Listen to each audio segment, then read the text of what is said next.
Je vous propose à présent un moment hors du temps, dans une destination sauvage, l'île de Sumba en Indonésie. C'est une île isolée qui regorge de cascades, de piscines naturelles, de forêts ou encore bien sûr de plages de sable blanc. Plus grande que l'île de Bali, elle commence tout juste à s'ouvrir au tourisme. Destination sauvage est signée ce soir Angélique Forget, Marie Fortano et Marion Louamen.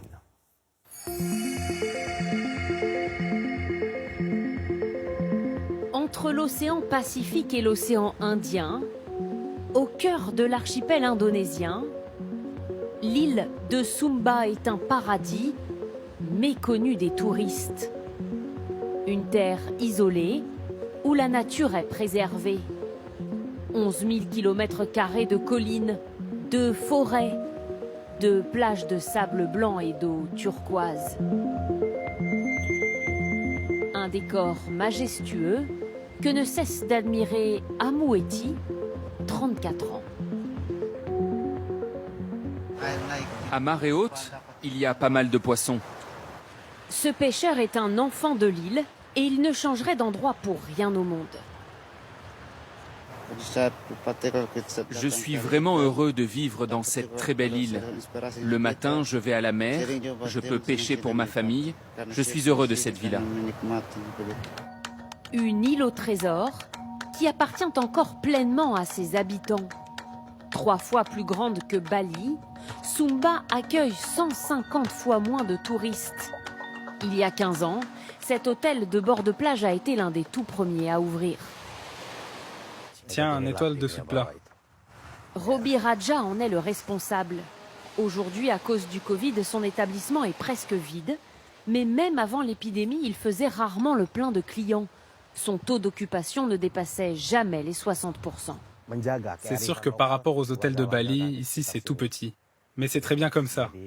Ça nous permet de préserver Sumba, de garder cette île intacte. Une île préservée qui regorge de merveilles. Sumba compte une dizaine de cascades. Ce groupe d'amis est venu explorer l'une d'elles. Nichée au creux d'un vallon, cette petite chute d'eau a donné naissance à une piscine naturelle, complètement vierge de touristes. Un lieu caché, presque inconnu. C'est comme si on se baignait dans une piscine privée. Ce paysage est magique. L'eau est fraîche et il n'y a personne. Entièrement pillée dès le XIIIe siècle, l'île est ensuite restée à l'écart des routes maritimes. C'est ce qui l'aurait préservée de la venue des visiteurs. Mais aujourd'hui, les autorités veulent y développer le tourisme pour désengorger Bali. 2 aéroports desservent désormais Sumba. Parmi la population locale, certains observent d'un œil inquiet cette ouverture au monde extérieur. Paulus Kadi est l'un des sages de son village. Les maisons se ressemblent toutes ici, et celle-ci, c'est la mienne. C'est moi qui l'ai construite. Venez. Ces maisons traditionnelles aux toits pointus sont uniques en Indonésie. Paulus Kadi craint de les voir disparaître à mesure que les promoteurs immobiliers s'installent ici. Si les maisons ne sont pas construites comme ici, nos ancêtres seront en colère. Le toit ne doit être construit qu'en chaume. Si on ne construit pas la maison en respectant la tradition, des malheurs peuvent s'abattre sur les familles.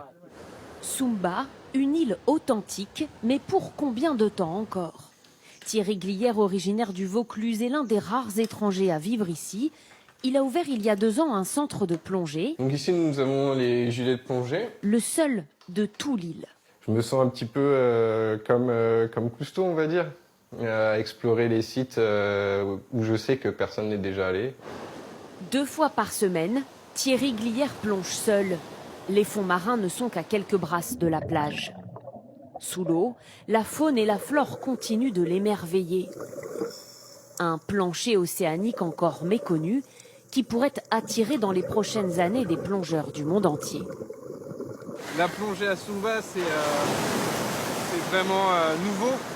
Et c'est ça aussi qui va attirer les gens. Il y a énormément de choses à découvrir. On sait qu'aussi on est sur un passage où il y a des mammifères marins qui passent pour leur migration. Cerné par la mer, à l'est de l'Indonésie, Sumba, 700 000 habitants, est une destination sauvage digne des récits d'explorateurs.